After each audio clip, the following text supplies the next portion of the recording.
तो finally body building के सबसे बड़े शो मिस्टर ओलंपिया का 59th एडिशन आखिरकार आज एंड हो गया और फाइनल के रिजल्ट्स आ चुके हैं। वो हुआ जो किसी ने एक्सपेक्ट नहीं किया था। डिफेंडिंग चैंप हादी चुपन को डेरेक लंसफोर्ड ने बीट कर दिया और क्लेम कर लिया है ओलंपिया के टाइटल को। लेकिन क्या सच में डेरेक ने हादी को बीट कर दिया या फिर ये डिसीजन रिग्ड था और रॉबरी हुई है हादी के साथ? और इस टॉपिक को हम डीप एनालिसिस करेंगे और देखेंगे क्या सच में डेरेक लंसफोर्ड विनर थे इस ओलंपिया के, क्या कहते हैं जज और क्या कहते हैं फैंस इसके ऊपर, और पोज बाय पोज हम कंपेयर करेंगे डेरेक लंसफोर्ड और हादी चुपन को। और हम ये भी देखेंगे कि जजेस ने किसे कितना स्कोर दिया था और कौन कहाँ प्लेस कर रहा है, और साथ ही बात करेंगे कि प्राइज मनी कितना मिला है टॉप 3 एथलीट्स को। आइए चलिए क्विक रिकैप देखते हैं कि कौन थे टॉप 5 विनर।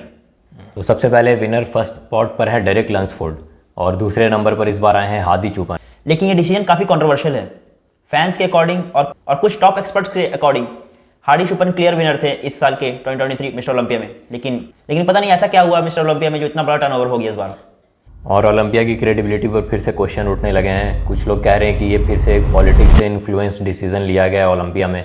कई सारी वजह है जिसे हम डिस्कस करेंगे कि क्यों हादी चुपन को ओलंपिया इस बार नहीं जीतने दिया गया, और कुछ डार्क इनसाइड स्टोरी भी मिस्टर ओलंपिया की आपके साथ हम शेयर करेंगे। लेकिन अपने ओपिनियंस शेयर करने से पहले सबसे पहले हम पोज बाय पोज जो 7 मैंडेटरी पोज होते हैं बॉडी बिल्डिंग में, इन दोनों को हादी चुपन को लेटेस्ट फोटोज़ जो कि ओलंपिया की ऑफिशियल वेबसाइट्स हैं उसमें कंपेयर करके देखते हैं कि कौन कहाँ स्टैंड करता है। इस पर हम और आप मिलकर एक अपना जजमेंट दे सकते हैं कि हमारे अकॉर्डिंग कौन कहाँ प्लेस कर रहा है और कौन ज़्यादा पोजेस जीतता है। और इस वीडियो को देखने के बाद आपकी क्या राय थी उसको कमेंट बॉक्स में ज़रूर शेयर करिएगा। तो ओपन बॉडी बिल्डिंग में होते हैं 7 मैंडेटरी पोज, जिसमें से 2 पोजेस हैं फ्रंट शॉट्स और 2 पोजेस होते हैं साइड के और 2 बैक शॉट्स होते हैं। इसके अलावा एक एब्स एंड थाई और एक एक्स्ट्रा मोस्ट मस्कुलर पोज भी होता है। तो सबसे पहले स्टार्ट करते हैं फ्रंट पोजेज में, फ्रंट डबल बाइसेप में।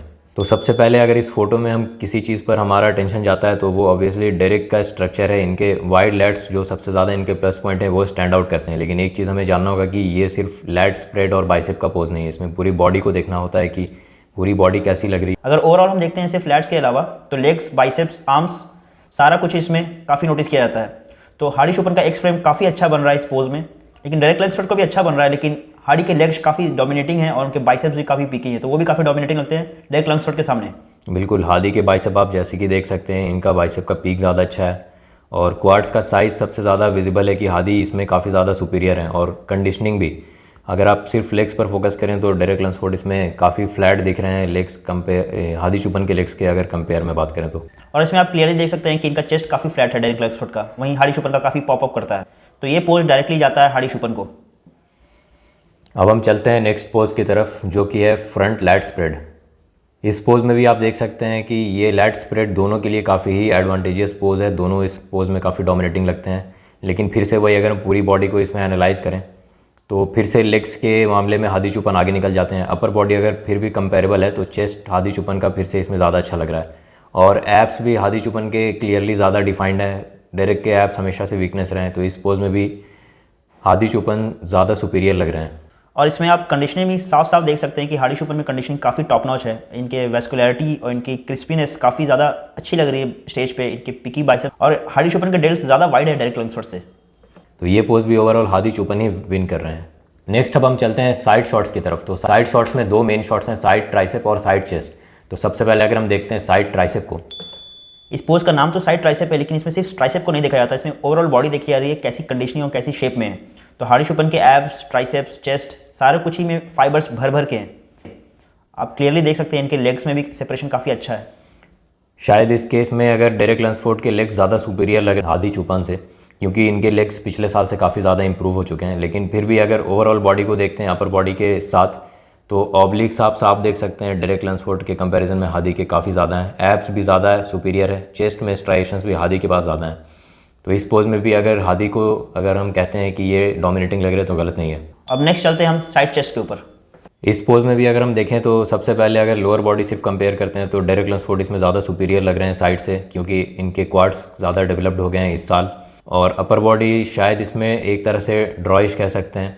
अगर हम ओवरऑल जज करें तो अगर इस पोज को हम ड्रॉ कहते हैं तो ये ज़्यादा सही होगा। लेकिन फिर भी अगर कुछ लोग डेरेक को प्रीफर करेंगे इस पोज में तो वो भी एक्सेप्टेबल है। तो इस पोज को हम अगर डेरेक को भी दे दें तो अभी भी स्कोर 3-1 हो रहा है।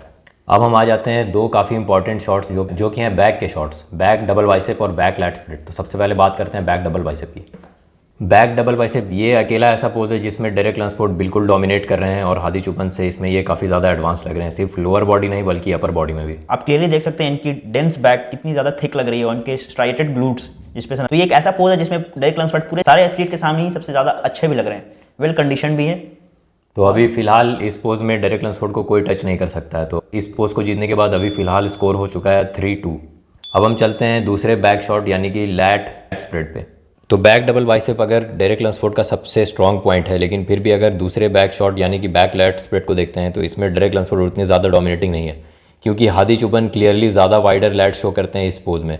और सिर्फ एक प्लस पॉइंट है डेरेक के पास, इनके श्रेडेड ग्लूट्स, जिसमें ये ज़्यादा डोमिनेटिंग है, लेकिन ये बैक लैट स्प्रेड पोज है और सिर्फ एक बॉडी पार्ट को देखकर हम इसे जज नहीं कर सकते हैं। ओवरऑल अगर देखें तो इसमें भी हादी चुपन ज़्यादा ही एडवांस्ड है। और ये चीज़ साफ देख सकते हैं कि बैक से भी इनके डेल्ट्स काफ़ी बड़े नज़र आ रहे हैं और काफ़ी पॉप कर रहे हैं। तो अब ओवरऑल स्कोर हो चुका है 4-2। और अब सिर्फ एक मैंडेटरी पोज बचा है जो कि है एब्स एंड थाई। इस फोटो में आप साफ देख सकते हैं कि अगर सीधा टाइटल भी अगर हादी चुपन को दे दिया जाए तो गलत नहीं होगा, क्योंकि एब्स एंड थाई जिस तरीके से वो हिट कर रहे हैं और जिस तरीके से वो लग रहे हैं वो नेक्स्ट लेवल है। हादी चुपन के सामने कोई भी टिक ही नहीं पा रहा है। डायरेक्ट लंसफोर्ड तो बहुत दूर दूर तक नजर नहीं आ रहे, उनके एब्स तो कहीं नजर भी नहीं आ रहे, लेकिन वहीं हादी चुपन के एब्स, ऑब्लिक्स, थाइज सब कुछ काफ़ी ज़्यादा अच्छे लग रहे हैं और काफ़ी क्रिस्प लग रहे हैं।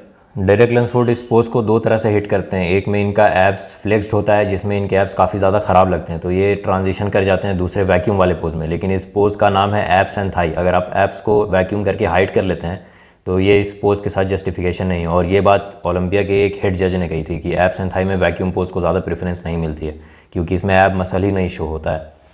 और दूसरी बात, इनके इंटरकोस्टल मसल्स अगर आप देखें हादी चुपन के तो काफ़ी ज़्यादा डिफाइंड है और पूरे लाइनअप में इनके बराबरी के इंटरकोस्टल और एब्स किसी के भी नहीं है।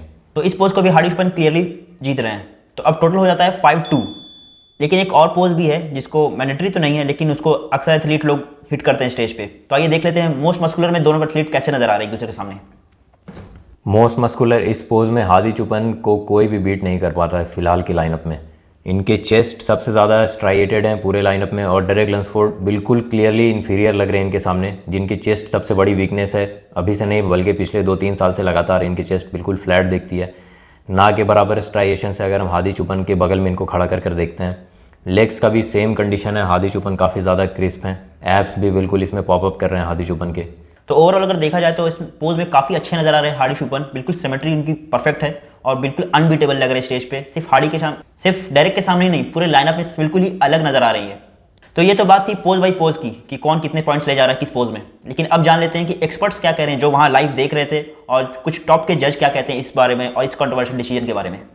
तो अगर आपने प्री जजिंग के बाद कुछ रिव्यूज़ देखे होंगे तो उसमें सभी यही कह रहे थे कि हादी चुपन काफ़ी ज़्यादा अहेड है डेरेक लंसफोर्ड के। लेकिन जब स्कोर कार्ड आता है तो उसमें काफ़ी सरप्राइजिंग रिजल्ट देखने को मिलता है। उसमें डेरेक लंसफोर्ड हादी चुपन को ना सिर्फ फाइनल में बल्कि प्री जजिंग में भी बीट कर रहे थे, जिससे साफ क्वेश्चन उठने लगते हैं ये डिसीज़न काफ़ी रिग्ड है और हादी चुपन के साथ इनजस्टिस हुआ है। क्योंकि भले ही अगर हम ये कहते हैं कि फाइनल्स में डेरेक लंसफोर्ड ज़्यादा इंप्रूव्ड होकर आए हैं, लेकिन प्री जजिंग में शायद ही 1% ही लोग ऐसे होंगे जो कहते होंगे कि डेरेक लंसफोर्ड विन कर रहे हैं और हादी चुपन से ज़्यादा बेहतर थे। तो एक बार हम स्कोर कार्ड को भी देख लेते हैं। ओलंपिया के स्कोर कार्ड का सिस्टम ये है कि इसमें जो जितना ज़्यादा लो स्कोर करता है वो उतना ज़्यादा ऊपर प्लेस करने वाला होता है। जैसे कि इसमें आप साफ देख सकते हैं कि डेरेक लंसफोर्ड को प्री जजिंग में 7 मिले थे और हादी को मिले थे उस टाइम पे 9, और फाइनल्स में इनके पॉइंट्स कम हो जाते हैं और डेरेक लंसफोर्ड 6 नंबर पर जाते हैं, लेकिन हादी वहीं के वहीं रहते हैं, 9 नंबर पर ही रहते हैं।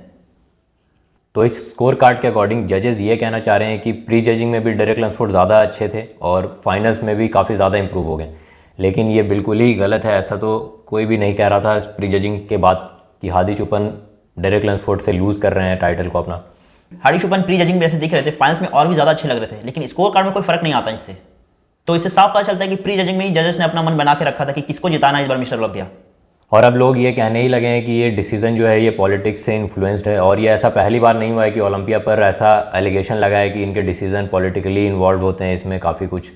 और सिर्फ प्योर बॉडी बिल्डिंग को देखने के अलावा ये लोग और भी काफ़ी ऐसी चीज़ों को नोटिस करने लगे हैं जो शायद बॉडी बिल्डिंग से जिसका कोई लेना देना ही नहीं है। जैसे कि सबसे बड़ा एग्जांपल, हादी चुपन इंग्लिश नहीं बोल पाते हैं और आज ओलंपिया में ऐसे एम्बेसडर्स चाहिए स्पोर्ट्स को रिप्रेजेंट करने के लिए जो फैन से कम्युनिकेट कर सके, खासकर जहाँ पर हादी चुपन बिल्कुल ही लैग करते हैं। और एक बात और भी है कि हादी चुपन यूएस से भी नहीं है, तो यूएस के एथलीट्स को ज़्यादा प्रायोरिटी भी मिलती है यूएस ऐसा माना जाता है मिस्टर ओलंपिया कि यूएस के एथलीट को ज़्यादा प्रायोरिटी मिलती है, और ऐसा देखा भी गया है। और ऐसा पहली बार नहीं हुआ है, इससे पहले भी हमने देखा है बिग ग्रैमी के साथ भी ऐसा ही कुछ हुआ है, ऐसा सेम सीन।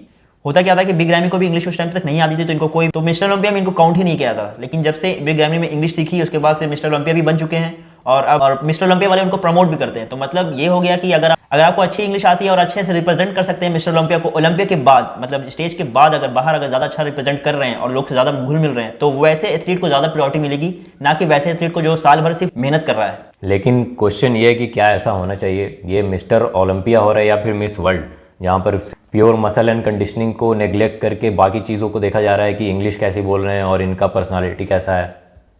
और ये आज ही नहीं, बहुत टाइम से चला आ रहा है। एक बहुत ही फेमस एथलीट यासिर अल्सनबाटी, उनका हमेशा से ये कंप्लेन रहा था कि जजेस उनको ओवरलुक करते हैं, क्योंकि और इस चीज़ को लेकर नासिर हमेशा कंप्लेन भी करते थे और हमेशा आवाज़ उठाते थे कि और जब 1997 के ओलंपिया में उन्होंने डोरियन येट्स को क्लियरली बीट कर दिया था, लेकिन फिर भी डिसीजन आता है डोरियन के फेवर में, उसके बाद नासिर बिल्कुल ही गिव अप कर देते हैं और शायद 1 साल और कम्पीट कर, उसके बाद वो ओलंपिया के स्टेज पर दोबारा आते ही नहीं, क्योंकि वो जान रहे थे कि इनको कभी विनर बनाया ही नहीं जाएगा इनकी नेशनलिटी को लेकर। और ऐसा ही बहुत ही फेमस किस्सा हमारे इंडियन एथलीट हो चुका है।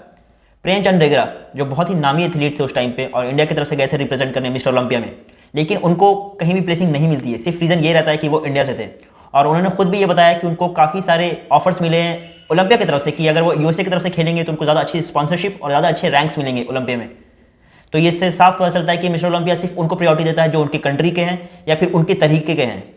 इसके अलावा एक और कॉन्स्पिरेसी थ्योरी से कह सकते हैं, इस बार काफ़ी ज़्यादा लोग इसके बारे में भी बात कर रहे हैं कि जैसा कि अभी कंडीशन चल रहा है पॉलिटिकली यूएसए और ईरान के बीच, तो हादी चुपन ईरान के एथलीट हैं और यूएसए कभी नहीं चाहेगा कि कोई ईरानियन एथलीट आकर यूएसए में कोई कंपटीशन जीत जाए। तो ये भी लोग कह रहे हैं, इसमें कितना सच है ये तो हम कंफर्म नहीं कह सकते हैं, लेकिन हो सकता है कि ये भी एक रीज़न हो, क्योंकि और भी लोगों का प्रेशर होता है ओलंपिया के ऊपर। तो इस ओलंपिया के डिसीजन से हम लोग तो काफ़ी ज़्यादा डिसअपॉइंटेड हैं। हमारे अकॉर्डिंग हादी चुपन क्लियर विनर थे, और सिर्फ हमारे नहीं, काफ़ी ज़्यादा बॉडी बिल्डिंग गुरुज और एक्सपर्ट्स भी यही कह रहे थे कि हादी को जीतना चाहिए था। डेरेक भी काफ़ी ज़्यादा टफ कॉम्पिटिशन दे रहे थे हादी को, ऐसा नहीं है कि डेरेक ऑफ आए थे, लेकिन फिर भी हादी चुपन को बीट करने के लिए अभी भी उनको टाइम लगना चाहिए। और आप क्लियरली देख सकते हैं इंस्टाग्राम या किसी भी पेज पे जाके कि कमेंट बॉक्स में फैंस क्या लिख रहे हैं हादी चुपन को लेकर और डेरेक लक्सफोर्ड को लेकर। तो एक मेजॉरिटी ऑफ ग्रुप आप दिखेगा जो कि हादी चुपन के फेवर में गया है। और ये सिर्फ ईरान के फैंस नहीं है, बल्कि ये और भी दूसरे कंट्रीज़ के फैन भी हैं जो हादी चुपन को बिल्कुल क्लियरली सपोर्ट कर रहे हैं, क्योंकि 90% लोग जो देख रहे हैं वो जान रहे हैं कि हादी चुपन ज़्यादा डिजर्विंग थे। तो ये थी सारी की सारी रैंकिंग और डिटेल्स और inside story mister Olympia open body building. तो अपनी राय जरूर कमेंट बॉक्स में बताइए, कौन आपको ऐसा लगता है कि ज़्यादा अच्छा डिजर्विंग था मिस्टर ओलंपिया 2023 के। कमेंट बॉक्स में जरूर अपने राय शेयर करें और please stay tune with call of games.